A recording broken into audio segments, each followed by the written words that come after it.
Saya orang NU dan mengikuti perkembangan terakhir seputar isu yang terkait dengan organisasi ini.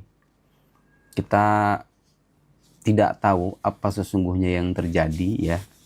Saya membuat video ini semata-mata sebagai bagian dari edukasi untuk sebagian orang di luar sana yang kadang-kadang memanfaatkan momen seperti ini untuk memperkeruh suasana. Kita ini santri tumbuh dalam tradisi kepesantrenan, salah satu adab, etika, dan tuntunan yang diajarkan oleh para guru-guru kami sejauh menyangkut para kiai yang memang mereka punya dedikasi dan keilmuan jauh di atas kita. Kalau saya lebih memilih untuk berbaik sangka kepada semuanya.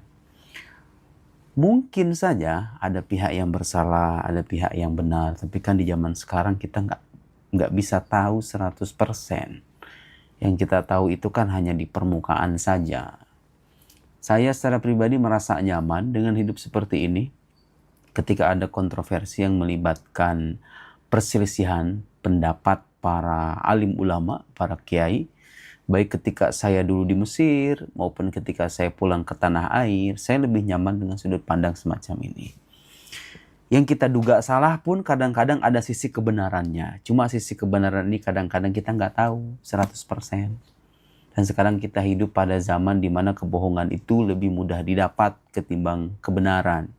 Karena itu kita perlu berhati-hati dalam berkomentar. Sejauh ini saya tidak berkomentar dalam arti memihak pihak yang ini atau memihak pihak yang itu, enggak. Saya tidak punya opini, tapi saya berharap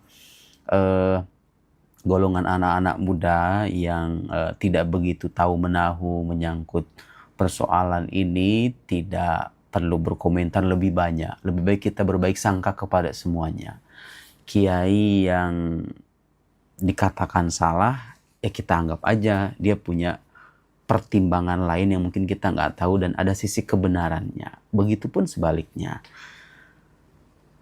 Nah, ini tentu tidak menafikan keharusan kita mengkritik manakala suatu perbuatan yang ditampilkan atau suatu sikap yang ditampilkan oleh kiai atau ustadz itu terbukti betul-betul menyalahi agama. Kalau sudah menyalahi agama, tindakan kriminal, pelecehan misalnya, mau itu kiai, mau itu ustadz, kalau sudah sampai pada level itu, ya berhak untuk dikritik gitu ya. Nah, tapi poin kita bukan itu. Menyangkut persoalan yang masih remang-remang nih, masih katanya dan katanya, kalau bisa sih kita berbaik sangka kepada semuanya ya. Jangan mudah terhanyut oleh framing media. Saya sering bilang di zaman sekarang itu data bisa benar. Tapi tafsiran itu kadang bisa salah. Sudut pandang, penafsiran, framing itu kadang-kadang nggak sesuai dengan apa yang terjadi.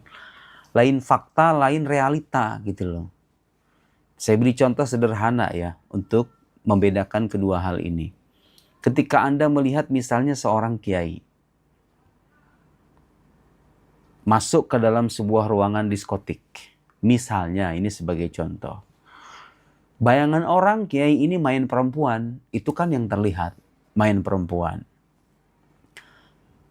Tapi bagaimana kalau seandainya di balik ruangan yang tidak kita lihat itu, di sana ada orang banyak dan kiai itu datang bukan untuk main perempuan, tapi untuk menasehati yang bersangkutan agar tidak terjerumus ke dalam kemaksiatan. Lihat, data bahwa kiai ini masuk ke diskotik itu fakta gitu loh. Tapi tafsiran orang kan bisa beda. Yang satu bilang, wah ini kiai yang pelacur nih. Yang satu lagi bilang, oh mungkin kiai ini ada maksud lain yang kita nggak tahu. Toh dia nggak sentuhan dengan perempuan itu. Di dalam kan kita nggak tahu. Bisa jadi ada orang-orang, dia tidak berdua-duaan. Kan bisa saja. Itu yang saya maksud. Data itu boleh jadi benar nih. Media ini mengabarkan satu data. Tapi framing itu kita harus hati-hati dalam menilai. Ada Kiai NU yang sempat datang ke Israel. Begitu ya. Itu sebagai contoh tuh. Itu data. Ya kan? Tapi framing penafsiran orang seperti apa, itu bisa lain. Yang satu menganggap, oh orang NU kok pro Israel sih. Tapi kan kita bisa berbaik sangka. Kalaupun misalnya ada indikator ke sana, kita masih bisa menyangka, oh mungkin dia punya maksud lain. Kalaupun dia salah, tapi maksudnya bagus gitu loh. Kan lebih enak tuh kayak begitu. Sehingga kita tidak terjebak dalam komentar-komentar negatif terhadap berita yang belum sepenuhnya benar. Ya datanya benar, tapi kan kalau sudah ditafsirkan kan bisa beda. Dan ternyata dapat kita pernyataan dari yang bersangkutan, ternyata dia datang ke sana itu jauh sebelum muktamar. Jadi sebelum muktamar ada, memang dia sudah ke sana dan maksudnya pun bukan untuk membela Israel, tapi justru untuk berpihak kepada warga Palestina. Nah ini sebagai contoh saudara-saudara, boleh jadi berita itu, data yang dirujuk itu memang benar demikian, tapi kadang-kadang media massa sekarang itu punya kepentingannya sendiri-sendiri.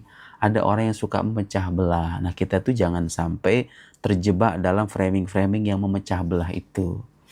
Ya namanya kiai gitu ya, itu sebagai bentuk kerendahan hatian kita.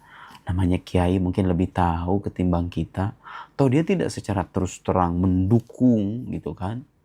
Mungkin ada kesalahan-kesalahannya yang dimaksudkan dengan niatan yang baik, mungkin keliru. Tidak ada orang yang maksum dari dosa. Kiai yang menegur juga punya pertimbangan.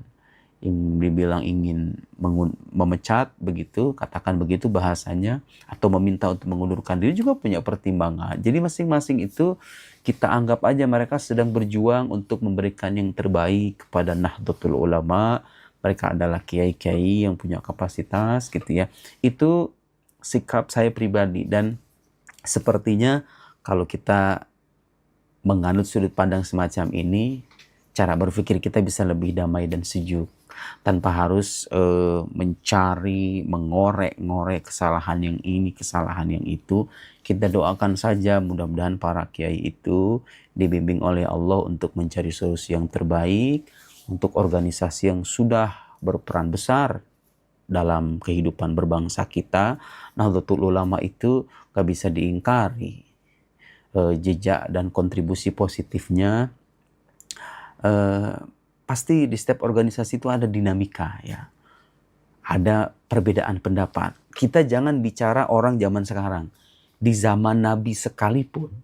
Jadi ini kita bisa bayangkan. Orang-orang pilihan seperti sahabat Nabi Sallallahu Alaihi Wasallam itu berbeda pendapat.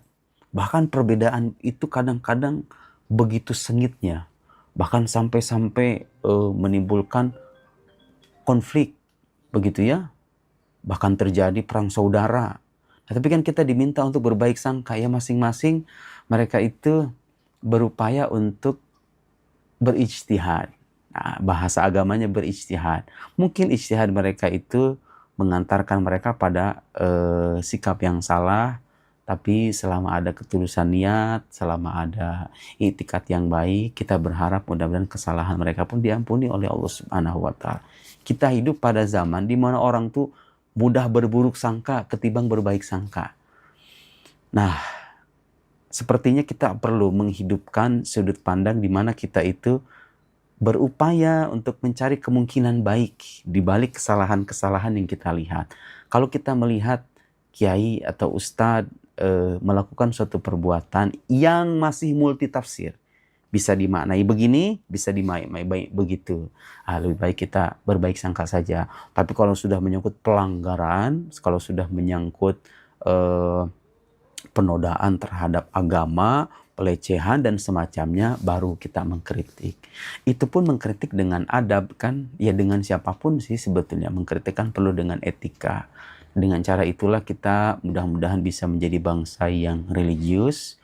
Agama tidak hanya menjadi identitas kita, tapi juga betul-betul mengejawantah dalam pola interaksi dan komunikasi sehari-hari kita. Mudah-mudahan kita doakan para kiai kita dibimbing oleh Allah Subhanahu wa taala, dihindarkan dari orang-orang yang punya kepentingan buruk. Kita berharap para kiai kita tetap menjadi teladan kita semuanya, dicabut rasa cinta berlebih terhadap dunia, dan ingatlah bahwa mengharapkan kebaikan bagi orang lain itu lebih membuat kita nyaman ketimbang kita memelihara buruk sangka.